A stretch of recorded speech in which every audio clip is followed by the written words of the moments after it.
Welcome back to the Oregon Conservative, where all we do is expose the hypocrisy of the democratic democracy. Now, we got some things to get into, so I hope you stick around for a while. And without any further ado, let's get into it. Dave mentioned, this administration message to millions of Americans that they're going to wake up day after the election if Trump won and have their rights stripped away, that democracy would crumble, and the president said today we're going to be okay.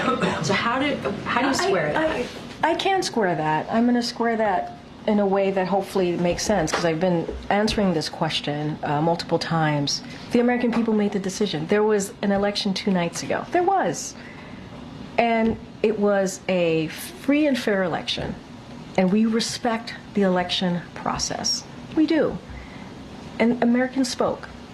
And so the job of the president is to make sure we respect that. The job of the president is to make sure that we have a peaceful transfer of power. That is what the American people deserve. And that's what we're going to, it's not complicated. It's truly as simple as that. As simple as that. The president called the president-elect, invited him to the White House. You know why? Because that's customary. That is customary. That is what you do. If you respect what the American people decided, that's what you do. And that's what the president's going to make sure that the Trump transition has what it needs, which is being led obviously by our chief of staff here. Why? Because the president wants to lead by example. It's not complicated. It really isn't. That's important. By example is the message to people who are fearful based on what the messaging was about the state. Well, now you're just twisting everything around, and that's really unfair. No, it is. No, Jackie, it's unfair, because I've been standing here trying to be very respectful to what happened the last 2 nights ago. Being respectful. I've been standing here saying that we respect the decision that the American people made. I've been standing here and saying that the president's going to put the American people first. I've been standing here talking about how the president's going to make sure that they get what they deserve, which is a peaceful transfer of power. I do not appreciate having my words twisted. That is, I am being very clear, very clear about what the president wants to do, and the vice president.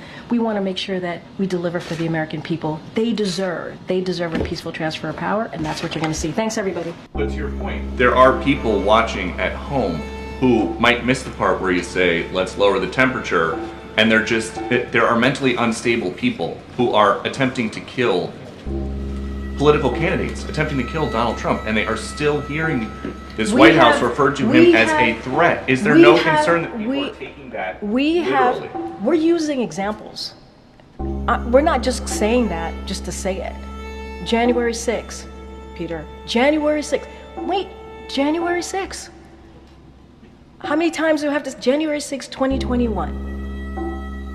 That is a fact. What was reported that happened on that day by some of your colleagues.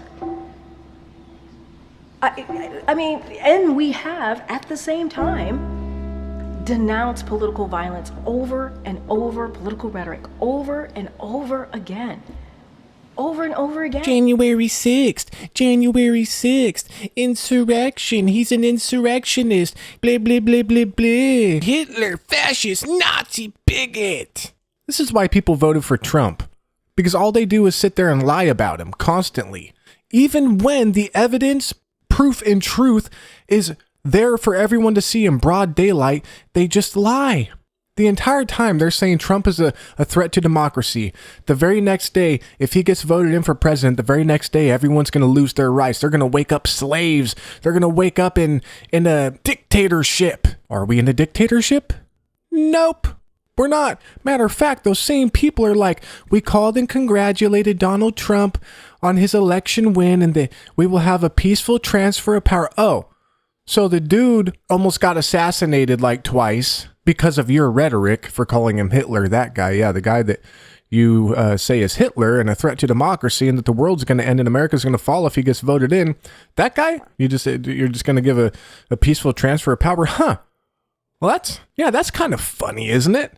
You'd think that if he was Hitler, that you guys would fight a little harder, and that, maybe because he's not. Yeah, these people are stupid, dude. So stupid. Hey, thank you for watching the video. If you're more of a YouTube person, I do have a YouTube channel as well, and I would love for you to go over there and subscribe. I do post over there, but if I get more people over there that engage with it and show that they're actually watching my YouTube channel, I'll post everything over there as well, and that way you don't got to be on TikTok all the time to watch what I'm posting. So just want to throw that out there. Thank you again for being here. I love you, and I'll see you in the next video.